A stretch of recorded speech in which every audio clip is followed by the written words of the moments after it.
Anger can be a useless emotion unless you make it the birthplace for your change. Let's get right into it, guys. What that means is that you are allowed to get angry. But don't just get angry for the sake of getting angry, because that's going to make you sick.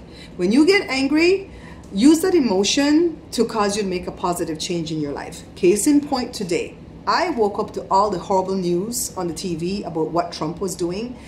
First of all, he did an executive order to give the pastors and religious people freedom. What that means is that they can preach from the pulpit now about who they think you should vote for. They can cram it down your throat. They've been doing this. You guys know they've been doing this, but they were running the risk of messing up their tax exempt status if they were reported on, because there's a law saying that they're not supposed to be telling you who to vote for. So now they have the freedom to tell you who to vote for. And that really, really angered me, because it's allowing companies, religious companies, like for instance the Catholic Church, or maybe even the hospitals that are run by different churches, it's allowing them to not give coverage to women to cover birth control and just like basic cancer screenings and stuff like that for women, which really sucks. I don't know why these old white Republicans hate women so much. My God, what have we done to you? So then the next thing that they voted on, somebody's in the kitchen, is the repeal of Obamacare. So they've started the first step. It passed in the House. I pray to God it doesn't pass in the Senate, because then we're screwed. You know who won today with what they did? The rich, the young, and the healthy. You know who lost? The old, the poor, and the unhealthy. Anybody with pre-existing conditions. And all of us in my household have pre-existing conditions, because we all have asthma to a degree. So we were, blocked from a lot of insurances, and it cost us a lot of money to have coverage. I remember it was costing me like $500 a month to cover just Jory, and it really didn't cover a whole lot. When he was sick, I was still afraid to take him, because the bills were so big every time you took him. So now because of the affordable health care, Jory pays $112 a month for his insurance, and he's got a really good coverage at Kaiser. And so that's a blessing to him, to not have to pay $400 or $500. That would be half of Jory's paycheck, because he only works part-time because he's a full-time student. So anyways, I decided to use my anger for good. And so I donated today to Jon Ossoff's campaign. And if you guys have even $3, they're accepting even $3 for you guys to donate to his campaign. He's running for Georgia, I think. He's running for a red district. He's a Democrat trying to flip the red district. And that district has not been flipped in about 50 years. So I'm really shocked that he's come this close for it to go to a runoff on June the 20th. But Trump and Paul Ryan and all these a-holes are pretty much dumping a lot of money into this election. Normally they wouldn't, because this is such a small little area, but they're so petrified to flip this one, because they know if this one, they're so petrified that this one's going to flip. Because if this one flips, that means they're in deep doo-doo, because that means the tide is turning. So I feel good. At first I was just angry and bitter and just really not even vlogging, because I was so upset. And once I gave that little $3, I gave $5. Once I gave that little $5, oh, I feel so free. I feel light, like I've done something towards making a change, So last night, let's go back to the thing with the pastors. So like I said, it's not like the pastors weren't talking from the pulpit forever about who they think you should vote for. I remember even when Obama was running against Hillary, and I was for Obama, and the pastor was talking about voting for Obama, I was upset then too. Because I'm not a hypocrite. I just don't want you to talk about it, period. Even if you're on my side, I don't want you to talk about it from there. Let the people make up their own minds, right? So even so, when Hillary was running against Trump, and he was for Trump. At first, he was for Hillary because, he wanted to be for the Democrat. And then he started to worry about he might lose his tax exempt status if Hillary got it. I don't know what he heard. So then he was for Trump. It's all about the money where they're concerned. And I just didn't want to hear that, so I stopped going to church. And I think the last day I went to church was like Christmas Day. And then I went one time for the morning prayer at 6 o'clock in the morning when we were closing the business, and I told him what we were going through and all that stuff. So in the middle of the conversation, he looks at me and he asks me right in my eye. He does that from time to time, and I'll answer. I'll answer very, very frankly. And he says, "Did you vote for Hillary? Are you one of those women that voted for Hillary?" And I'm like, "Why, yes, I did, very proudly." And he says, "What? So you're a Democrat before you're a Christian?" And I said, "I'm a woman before I'm a Christian." And he looked at me kind of shocked. And I'm like, I don't know, why would he ask me and not expect for me to tell the truth? Because he's dying to know who his wife voted for and she doesn't want to tell him. She probably would have voted for Hillary too, right? And like, Pastor Ron, you don't understand. This man is a sexist pig that grabbed women by the privates. How could I even think of voting for this man? And he goes, you don't know if God forgave him. I'm like, what? So that's what we're doing now? Everything Obama did was an abomination because he voted for the gays, the rights for the gays to get married, but this man's forgiven? Why? Because he's rich and supposed rich, because I don't really think he's rich, and white? I don't understand this. So it was going to lead to an argument because I don't shut up once you get me started. So I was like, let me finish. And I didn't go back to the church. So for the person that keeps asking me, oh, I pray to God you go back. I ain't going back to these churches. Joe is so hell-bent against it. And Joe is the one that wanted to go to that type of church. Where they just keep on, digging money out of you for everything that they need. You're over here trying to pay your rent and they're going to talk to you about, even if it's your rent, you need to come sow the seed right now. I teach you guys about sowing and reaping because I believe in it. And I do sow my seeds, but seeds, sometimes it's not money. It's not always money. Like the seed of the time that I sow into Osley, when I go there, that's the seed that I have to sow. I don't have money. We're in a new business. We're 3 months into a new business trying to hang on. Sometimes we're like in the pool, bobbing up and down trying to grab for air. And sometimes we don't even know if it's going to work.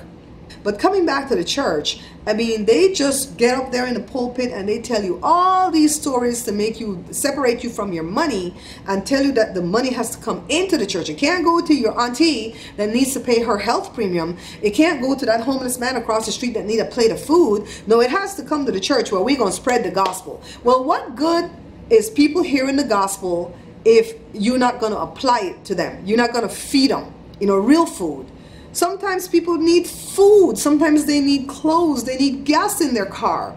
Sometimes they need an encouraging word. They don't just need for you to tell them, come up in here and sow your seed. You pat them on the shoulder and say, it's going to be okay.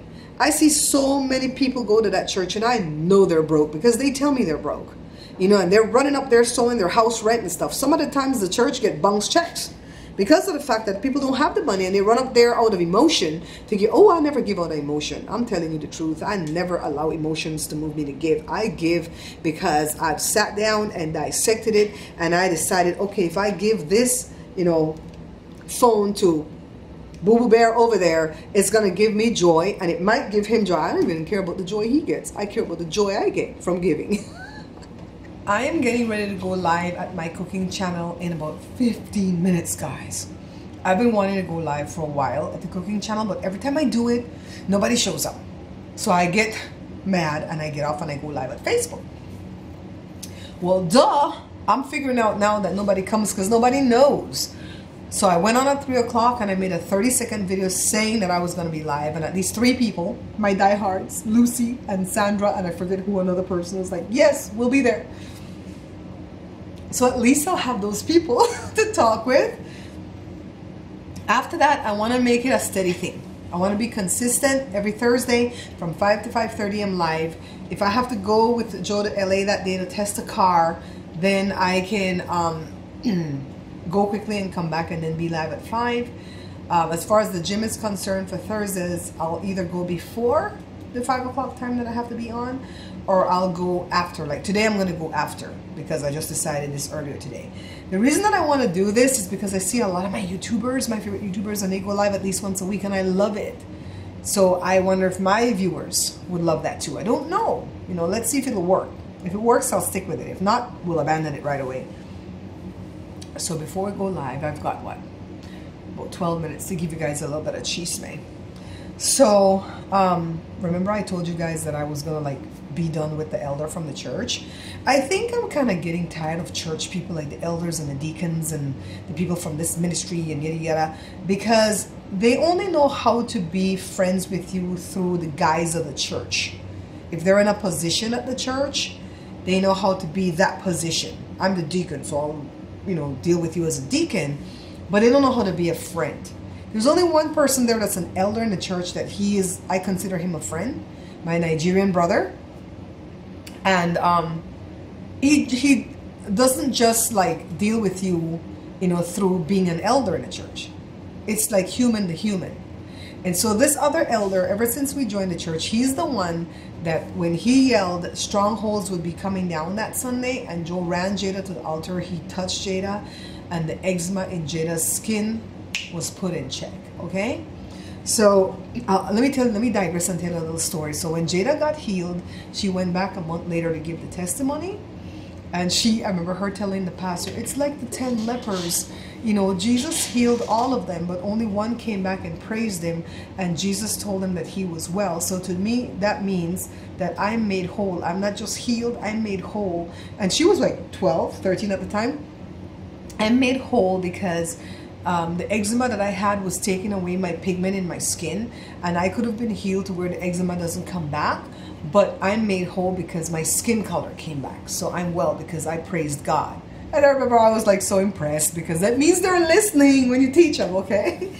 So when the elder texted me, he just asked, you know, the regular stuff. How are you guys doing?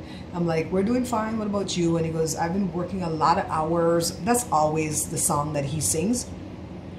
And he says, so maybe, you know, hopefully we could get together soon and have a meal or something, and we could just, you know, sit down and chat. And I said, elder, blah, blah, blah. It's okay. Time is a seed, and some people don't have the seed of time to sow. And he texted back, okay. So I don't know what he's thinking. But I was being honest, and I don't know how else to be but be honest. I mean, come on. You know, you either have time to give to somebody or you don't.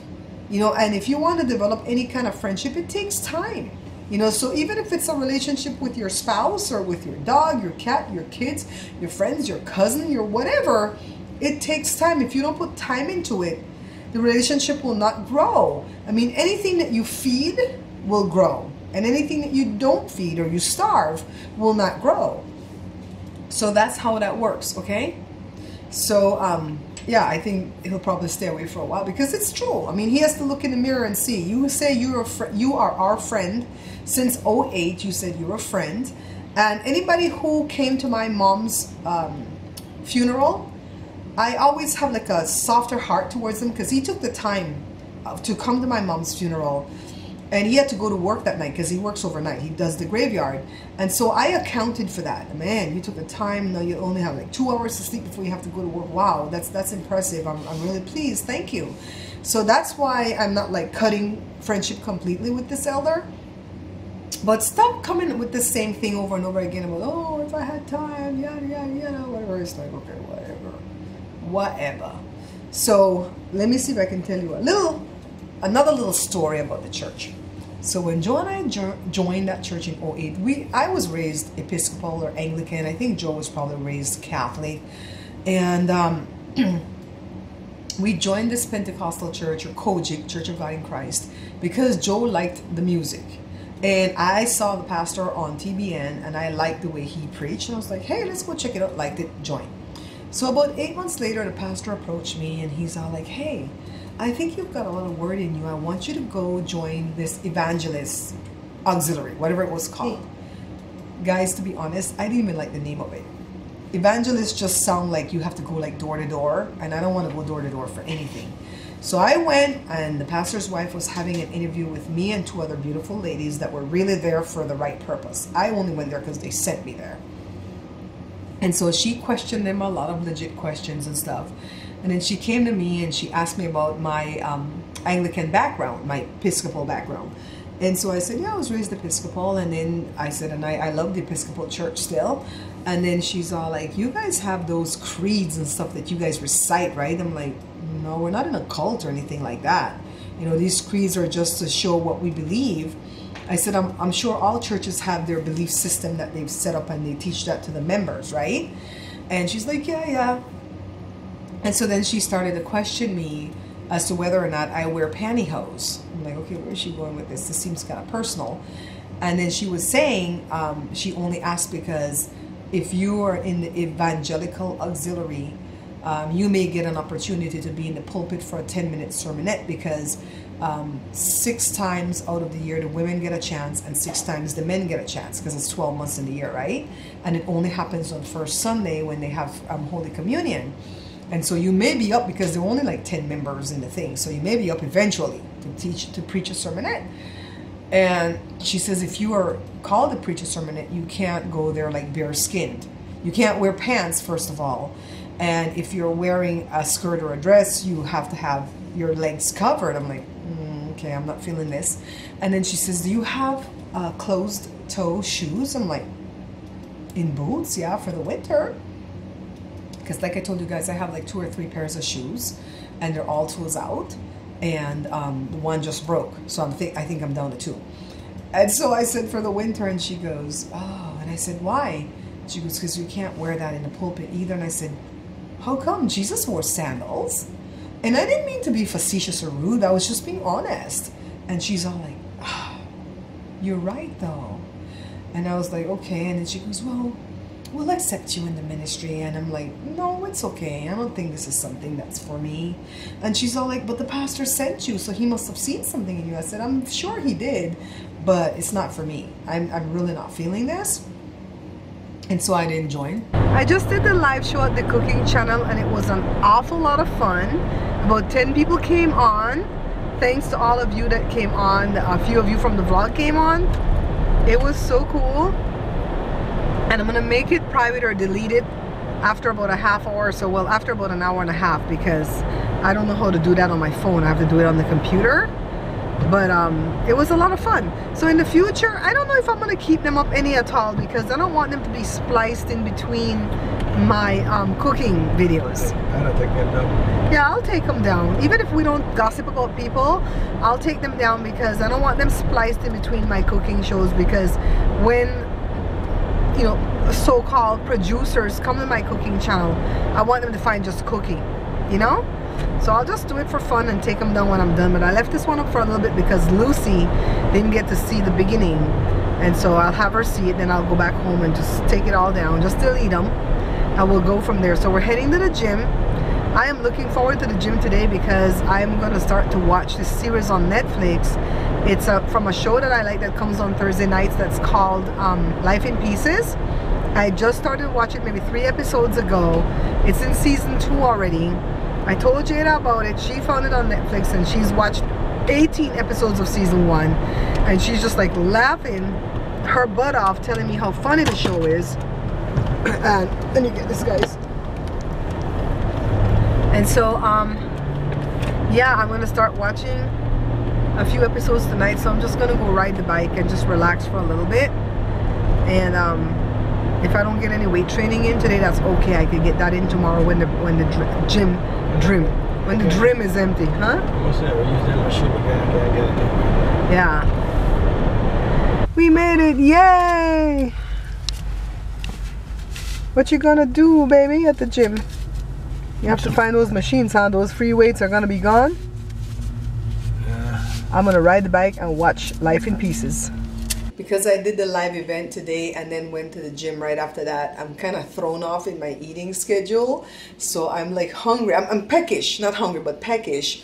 But I'm not gonna eat anything because I don't want to get indigestion. I'd rather go to bed hungry and hear my stomach cry than to get indigestion when I lay down, because that's like the worst. You can't sleep with indigestion, but you can sleep with a little bit of hunger pangs. The live event was a success, like I told you guys earlier. I am going to stick to this every Thursday at 5 California time or Pacific Standard Time. I'm going to come on. It might be for half hour, it might be for an hour if we're having fun, but I'm not going to leave it up afterwards. I'm going to take them down because, like I said earlier, I don't want it splattered in between my cooking videos. So it's just going to be for that moment, and then we're just going to take them down. And that's just how it's going to be. I'm not going to leave them up. I don't care what money I could make, whatever. I'm just going to take them down. So if you find me live, you find me live. If not, you'll catch me the next week, right? Don't forget what I taught you guys earlier today about anger. I didn't really go into a Bible story today. But I really felt the need to teach about that because I was so angry this morning when I woke up and saw all the injustices happening and these people just keep getting away with it. But I'm very encouraged tonight because I know that we're going through just a season of all this evil and hate that's happening because God's going to work it out for our good. Okay? And I want you guys to remember this at the end of the day. God is not in control, okay? Get over that. Stop rocking in this rocking chair and singing, "Come by here, my Lord," because he's not in control. Likewise, the devil is not in control. All right? We have control because God gave us control, and He gave us power to have dominion over anything that's going on. And the only way that God will ever take control is if we give Him control, because He's a gentleman. And He gave us free will, and He would never come back and usurp authority and take away our free will unless we say, here, God, take care of this. And that's what I had to do today. I had to say, here, God, take care of this. I know you will fix this because I've asked you and I believe. Always remember that, all right? A lot of pastors will get mad if you say that in public. God is not in control. Oh, they lose their minds. But think about this. If God were in control, you think that crazy man, Steve Stevens or whoever his name was the other day, that shot that old man because he was mad with his girlfriend, Joy Lane or whatever, you think that would have happened if God was in control? He's not. He gave us control. So we have to stop doing foolishness with this. Okay, my sister always believes that God will give you like 3 strikes. And if you don't get it right, He'll move on to the next person that's, following what He says to do. I really am going to start believing what my sister says. Anyways, good night, guys. May the 4th be with you. This is my dad's birthday, and I called and told him that this morning. Thank you for watching. Please thumbs up the video. Thank you for the access that you've granted me into your home and into your life. I love you guys so much, and I'll see you tomorrow night, okay? When the red button is on? Yeah. Okay. Okay, guys, see, I'm doing it. Ready. He doesn't want to go back on the boat.